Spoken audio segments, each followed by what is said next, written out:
On October 15, 2008, in the presidential debate, President Obama defended his opposition against the U.S.-Colombia Free Trade Agreement, which had been negotiated by his predecessor, saying the following: "The history in Colombia right now is that labor leaders have been targeted for assassination on a fairly consistent basis, and there have not been prosecutions.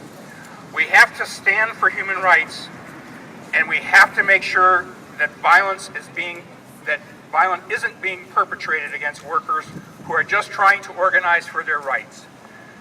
Yes, candidate Obama, that was change we can believe in. And yes, President Obama, we call on you today to fulfill that pledge.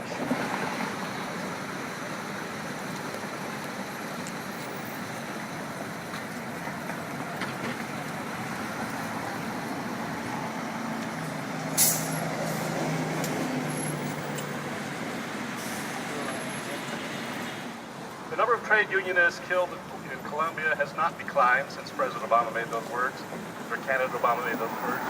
The 51 last year exceeded the 37 killed in 2007, the first year after the Colombia Free Trade Agreement had been negotiated.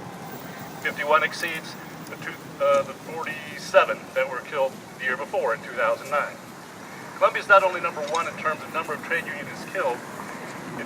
This week we learned, once again, that more trade unions were killed in Colombia than in the rest of the world combined.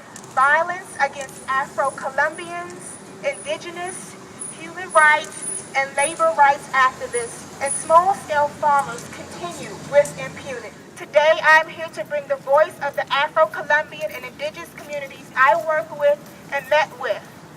These communities want fair trade, not free trade with the United States. A study carried out by the former Vice Minister of Agriculture has showed that 400,000 family farmers in Colombia are going to lose between 48 and 70% of their livelihood because of this free trade agreement.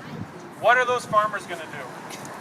Those farmers are going to join the ranks of the internally displaced, already 5.2 million people in Colombia, begging on the streets of Bogota, Cali, or Medellin, or they're going to be enticed into the coca trade, raw material for cocaine, and will begin growing drug crops.